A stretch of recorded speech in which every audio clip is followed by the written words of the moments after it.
দরসে তারা বিরালো রাত্রি আলোকিত করে নাও ভাই আমার। আলহামদুলিল্লাহি রাব্বিল আলামিন ওয়াসসালাতু ওয়াসসালামু আলা সাইয়্যিদিল মুরসালিন আম্মা বা'দ ফাআউযু বিল্লাহি মিনাশ শাইতানির রাজীম বিসমিল্লাহির রহমানির রহিম الصلاة والسلام عليك يا رسول الله وعلى آلك وصحابك يا حبيب الله الصلاة والسلام عليك يا نبي الله وعلى آلك وصحابك يا نور الله মাদানী চ্যানেলের দর্শকবৃন্দ দুরূদ শরীফ পাঠ করার অগণিত ফজিলত এবং বরকত রয়েছে। প্রিয় নবী রাসূল আরবি আখরি নবী হযরত মুহাম্মদ সাল্লাল্লাহু তাআলা আলাইহি ওয়াসাল্লাম ইরশাদ করেন, যে ব্যক্তি আমার প্রতি একবার দুরূদ শরীফ পাঠ করে আল্লাহ তাআলা তার প্রতি 10টি রহমত নাজিল করেন।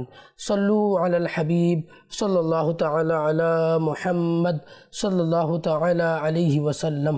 মাদানী চ্যানেলের দর্শকবৃন্দ, উপস্থিত হয়েছি দারসে তারাবি অনুষ্ঠানে। আমরা আমাদের এই অনুষ্ঠানে কোরআনের কোনো আয়াতে কারিমা নিয়ে আলোচনা করে থাকি। আজও এর ব্যত ঘটবে না। আজ আমাদের দারসে তারাবির বিষয় হলো মাকামে সিদ্দিকিয়ত তথা হজরত আবু বকর সিদ্দিক রাদিয়াল্লাহু তাআলা আনহুর মাকামে সিদ্দিকিয়ত। আল্লাহ সুবহানাহু ওয়া তাআলা কুরআনে কারীমের মধ্যে ইরশাদ করেন, অর্থাৎ আর যে সত্য এনেছে এবং সত্যের সত্যায়ন করেছে সেই হচ্ছে মুত্তাকি। হযরত আলী রাদিয়াল্লাহু তাআলা আনহু এবং মুফাসসিরদের একটি দল এই আয়াতের তাফসীরের মধ্যে বলেছেন যে যিনি সত্য এনেছেন তিনি হচ্ছেন নবী করিম সাল্লাল্লাহু আলাইহি ওয়াসাল্লাম এবং যিনি সত্যের সত্যায়ন করেছেন তিনি হচ্ছেন সাইয়েদনা আবু বকর সিদ্দিক রাদিয়াল্লাহু তাআলা আনহু। আল্লাহু আকবার। আসলে নবী করিম সাল্লাল্লাহু আলাইহি ওয়াসাল্লাম মেরাজের রাত্রিতে যখন আল্লাহ তাআলার দিদার করে আসলেন আর মক্কার কাফেররা যখন এটা নিয়ে চক্রান্ত করছিল যেটা কিভাবে সম্ভব, এক রাতে কিভাবে একজন মানুষ আরশে আজিম আল্লাহ তাআলার দিদার করে এক রাতেই ফিরে আসতে পারেন, তখন হযরত আবু বকর সিদ্দিক রাদিয়াল্লাহু তাআলা আনহু এটা সত্যায়ন করেছিলেন। আর সেদিন নবী করিম সাল্লাল্লাহু আলাইহি ওয়াসাল্লাম আবু বকর সিদ্দিক রাদিয়াল্লাহু তাআলা আনহুকে সিদ্দিক উপাধি দিলেন। হযরত আবু বকর সিদ্দিক রাদিয়াল্লাহু তাআলা আনহুর খুসুসিয়ত বিশেষত্বের উপরে কোরআনের দলিল রয়েছে, যেমন এই আয়াতে কারিমা সেটার প্রমাণ। আবু বকর সিদ্দিক রাদিয়াল্লাহু তাআলা আনহুর যে মাকামে সিদ্দিকিয়ত রয়েছে, ইমাম গজালি রহমতুল্লাহি তাআলা আলাইহি ইহয়াউল উলুমের মধ্যে সিদকের 6টি প্রকার বর্ণনা করেছেন। কথার মধ্যে সত্য হওয়া, যিনি সিদ্দিক হবেন তার মাঝে এই বৈশিষ্ট্য থাকবে, অর্থাৎ তিনি সত্যবাদী হবেন, তার কথাটা কি হবে, সত্য হবে। নিয়ত এবং ইচ্ছার মধ্যে সত্যতা থাকা, যেটা সংকল্প তার সংকল্পের মধ্যে সত্যতা থাকা, সংকল্পকে পূরণ করার মধ্যে সত্যতা থাকা, আমলের মধ্যে সত্যতা থাকা, দিনের সমস্ত যে উচ্চ মাকাম রয়েছে সেটা অর্জনের ক্ষেত্রেও সত্যতা থাকা। মাদানী চ্যানেলের দর্শকবৃন্দ, আমাদের কাছে সিদ্দিকের আলোচনা করার সময় 6টা বিষয় চলে আসছে। তো যিনি সিদ্দিক হবেন তার মাঝে এই 6টি বৈশিষ্ট্য থাকবে। আল্লাহ তাআলা আবু বকর সিদ্দিক রাদিয়াল্লাহু তাআলা আনহুকে কেমন মর্যাদা দিয়েছিলেন যে তার মাঝে এই 6টি সিফাত, বরং এর চেয়েও বেশি যে সিফাতগুলো রয়েছে সেটা আবু বকর সিদ্দিক রাদিয়াল্লাহু তাআলা আনহুর সত্তার মাঝে খুঁজে পাওয়া যায়। আমাদের সমাজে যদি কেউ সত্যবাদী হয় কিন্তু তার কাছে সনদ নেই, নবী করিম সাল্লাল্লাহু আলাইহি ওয়াসাল্লাম যাকে সিদ্দিক বলে দিবেন সেটা পুরো বিশ্বের জন্য সনদ হয়ে যাবে। আবু বকর রাদিয়াল্লাহু তাআলা আনহুর কাছে যে মাকামে সিদ্দিকিয়ত রয়েছে সেটার সনদ নবী করিম সাল্লাল্লাহু আলাইহি ওয়াসাল্লাম দিয়েছেন। এবার আসুন মাদানী চ্যানেলের দর্শকবৃন্দ, এই যে 6টি যে বিষয় রয়েছে, সিদ্কের যে 6টি অর্থ রয়েছে সেটা নিয়ে একটু বিস্তারিত আলোচনা করি। নাম্বার 1 যেটা ছিল যে কথার মধ্যে সত্যতা থাকা, অর্থাৎ তার কথা যে সিদ্দিক হবে তার কথাটা যেটা বাস্তবিকতার সাথে কি থাকবে, মিল থাকবে। আর যদি বাস্তবিকতার সাথে মিল যদি না থাকে সেটা তো মিথ্যা হয়ে যাবে। সিদকের আর একটা প্রকার হচ্ছে যে ওয়াদার মধ্যে সত্যবাদী হওয়া, অর্থাৎ সে যে ওয়াদা করবে সেটা অবশ্যই পূরণ করবে এবং তার বিপরীতে কোনো কাজ করবে না। আর এটা তো ওয়াজিব, যিনি সিদ্দিক হবেন তার জন্য এই বিষয়টা অপরিহার্য, ওয়াজিব, যে সে ওয়াদা করে কখনো সেটার বিপরীতে কোনো কাজ করবে না।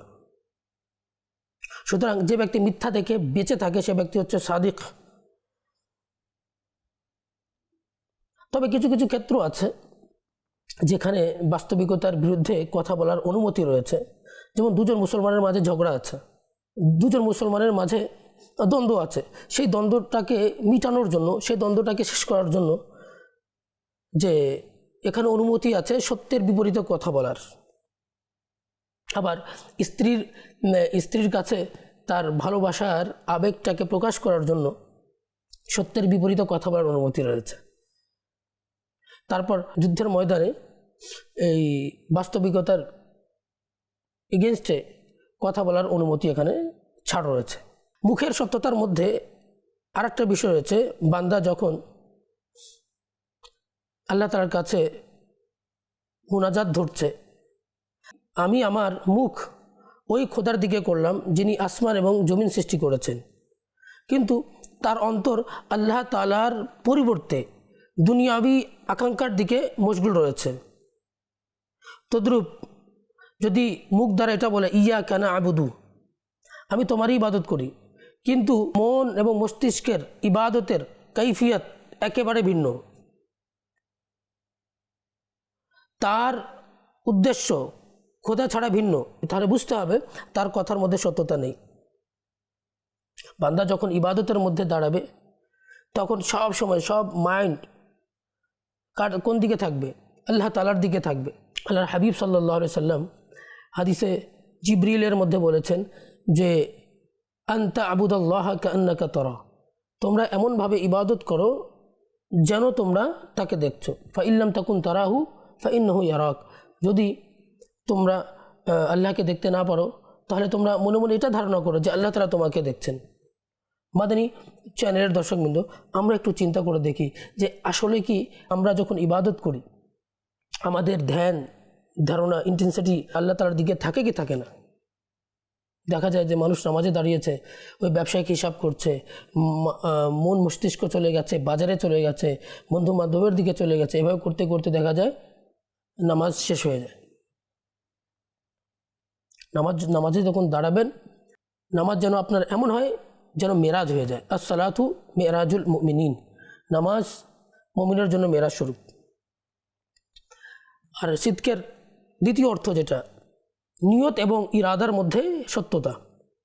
নিয়তের মধ্যে সত্যতা হচ্ছে এটা যে মানুষের ইবাদত এবং নেকির উদ্দেশ্য কেবলমাত্র আল্লাহ তাআলার সন্তুষ্টির জন্য হয়।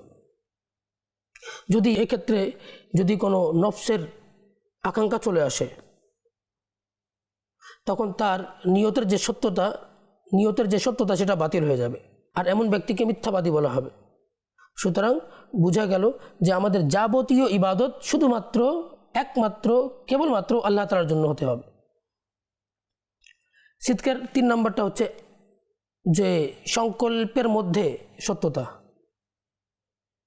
সংকল্পের মধ্যে সত্যতা। সিদকের তৃতীয় প্রকারটা হচ্ছে যে ভবিষ্যতের যে কাজ, যে সংকল্প রয়েছে সেটার মধ্যে সত্যতা থাকা। কেননা মানুষ যখন ভবিষ্যতের জন্য কোনো কাজ করে তখন সে এটা সংকল্প করে, যদি আল্লাহ তাআলা আমাকে সম্পদ দান করে তাহলে আমি এত সম্পদ আমি গরিবদেরকে দান করব, বা আমি যদি এই পদবি অর্জন করি তাহলে আমি আমার এই পদবীর ভালো ব্যবহার করব, আর খেয়ানত এবং অন্যায়মূলক কাজ করব না। এমন সংকল্প কখনো সত্য হয় আর কখনো কি হয়ে যায়, আর কখনো দুর্বল হয়ে যায়। করার ইচ্ছাও থাকে কিন্তু অনেক সময় দেখা যায়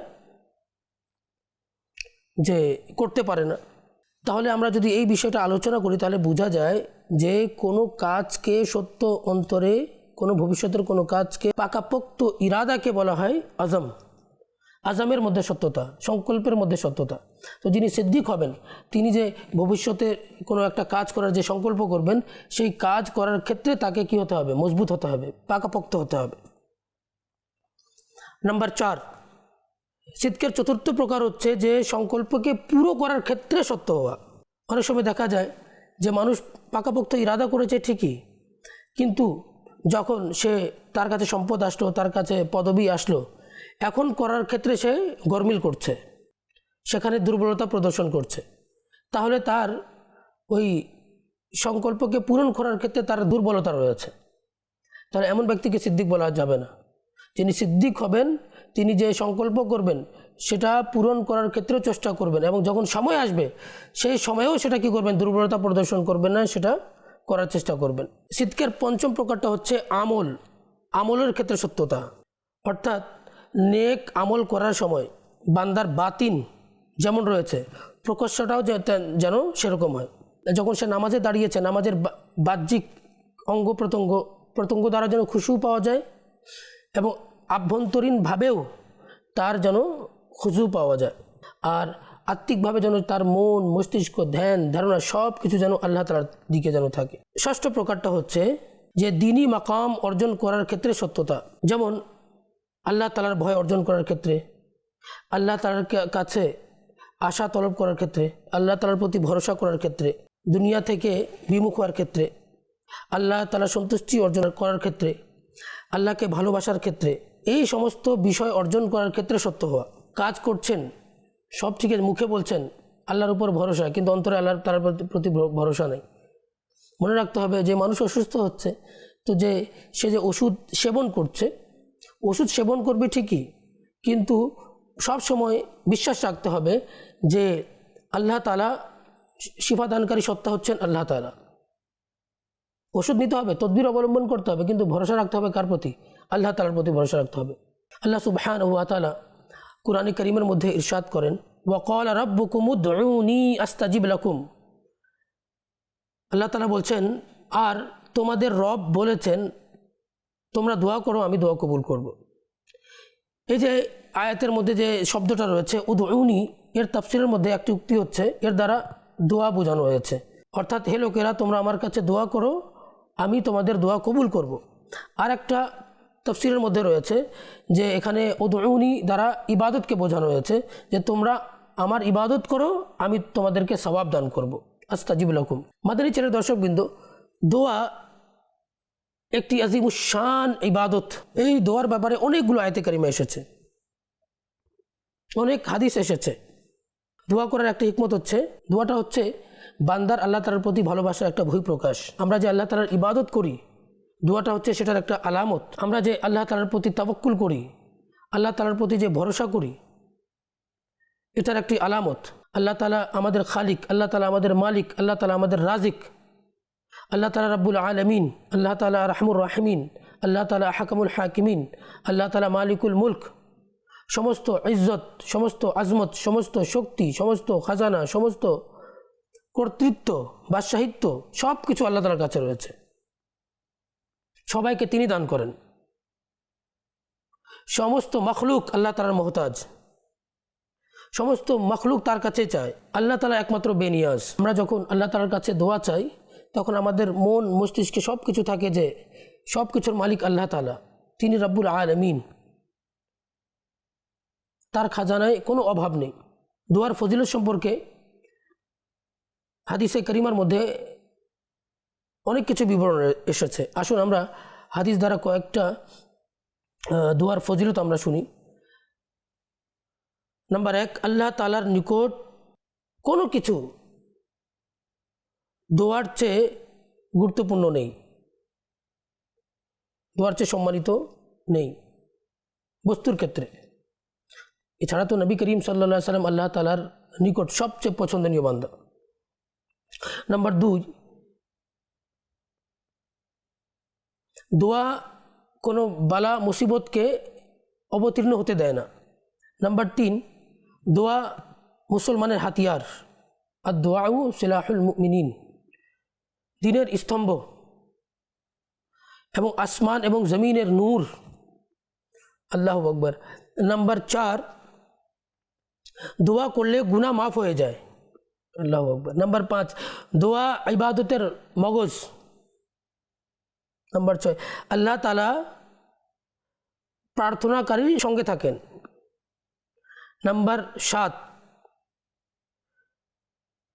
যে বিপদগুলো নেমে গেছে, অবতীর্ণ হয়ে গেছে এবং যা অবতীর্ণ হয়নি, দোয়া করলে ওই বিপদের ব্যাপারে দোয়া কি করে? সহযোগী হয়, সাহায্য করে, উপকার দেয়। নাম্বার 8, দোয়া হচ্ছে রহমতের চাবি। দোয়াউ মিফতাহুর রহমা, দোয়া রহমতের চাবি। দোয়া কি করে? দোয়া ভাগ্যকে পরিবর্তন করে দেয়। নাম্বার 10, দোয়া বিপদকে দূর করে দেয়। নাম্বার 11, যাকে দোয়া করার তৌফিক দেওয়া হয়েছে তার জন্য রহমতের দরজা খুলে দেওয়া হয়েছে। মুফাসসিরগণ দোয়া কবুল হওয়ার কয়েকটি শর্ত এবং আদব উল্লেখ করেছেন। এর সারমর্ম হচ্ছে, নাম্বার 1, দোয়া চাওয়ার ক্ষেত্রে যেন ইখলাস হয়। নাম্বার 2, দোয়া চাওয়ার সময় অন্তর দোয়া ব্যতীত অন্য কিছুর দিকে যেন মশগুল না হয়।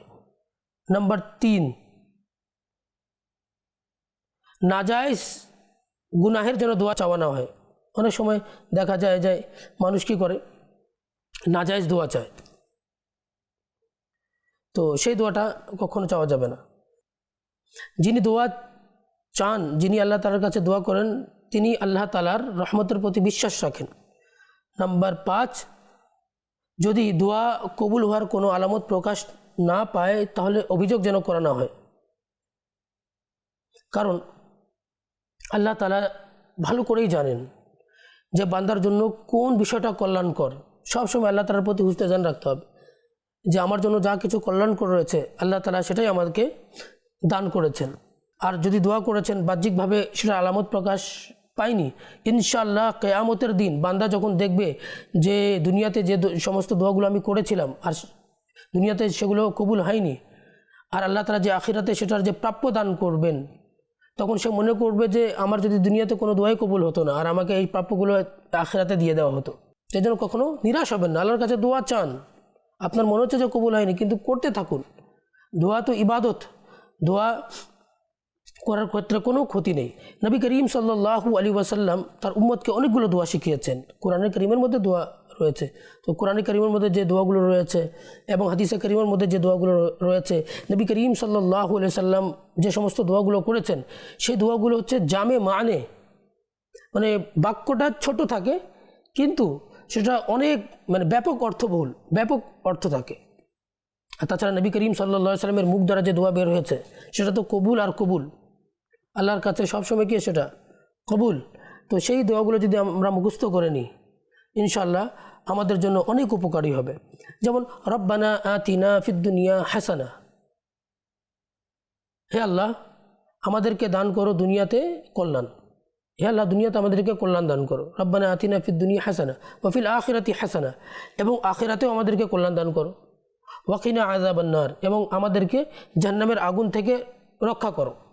দেখুন 3 লাইন, আর 3 লাইনের মধ্যে দেখুন কেমন অর্থবহুল যে আল্লাহ তুমি দুনিয়াতে আমাকে কল্যাণ দিয়ে দাও, আখিরাতেও কল্যাণ দিয়ে দাও, এবং আল্লাহ তাআলা এ আল্লাহ আমাকে কিয়ামতের দিন জাহান্নামের আগুন থেকে রক্ষা করো। এখানে দেখেন 3টা বাক্যের মধ্যে সব কিছু চলে এসেছে। নামাজ শেষ করুন, নামাজের পরে দোয়া করুন, রব্বানা আতিনা ফিদ দুনিয়া হাসানা ওয়া ফিল আখিরাতি হাসানা ওয়া কিনা আযাবান নার। মাদানী চ্যানেল দর্শকবৃন্দ, আমাদের চলতে উঠতে বসতে আল্লাহর কাছে দোয়া চাইতে থাকা উচিত, আল্লাহর ধ্যানে মগ্ন থাকা উচিত। আর যারা মাশাআল্লাহ নামাজ আদায় করেন 5 ওয়াক্ত, তারা তো নামাজের মধ্যেই পড়ছেন যে আলহামদুলিল্লাহ রাব্বিল আলামিন আর রহমানির রহিম মালিকি ইয়াউমিদ্দিন ইয়্যাকা না'বুদু ওয়া ইয়্যাকা নাস্তাঈন। দোয়া শুরু হয়ে গেল, ইহদিনাস সিরাতাল মুস্তাকিম, মওলা তুমি আমাকে সরল পথে পরিচালিত করো। সিরাতাল লাযীনা আন'আমতা আলাইহিম, তাদের পথে আমাদেরকে পরিচালিত করো যাদেরকে তুমি পুরস্কার দান করেছো। গায়রিল মাগদুবি আলাইহিম ওয়ালাদ-দাল্লিন। দোয়া চলে আসছে দেখুন। তো যিনি নামাজ আদায় করছেন সব সময় দেখবেন 4 রাকাতের নামাজে যদি 4 বার সূরা ফাতিহা পড়েছেন, আপনার 4 বার আল্লাহর কাছে দোয়া চাওয়া হয়ে গেল। এটা আল্লাহ তাআলার সাথে বান্দার আল্লাহ তাআলার সাথে কতই না সুন্দর সম্পর্ক।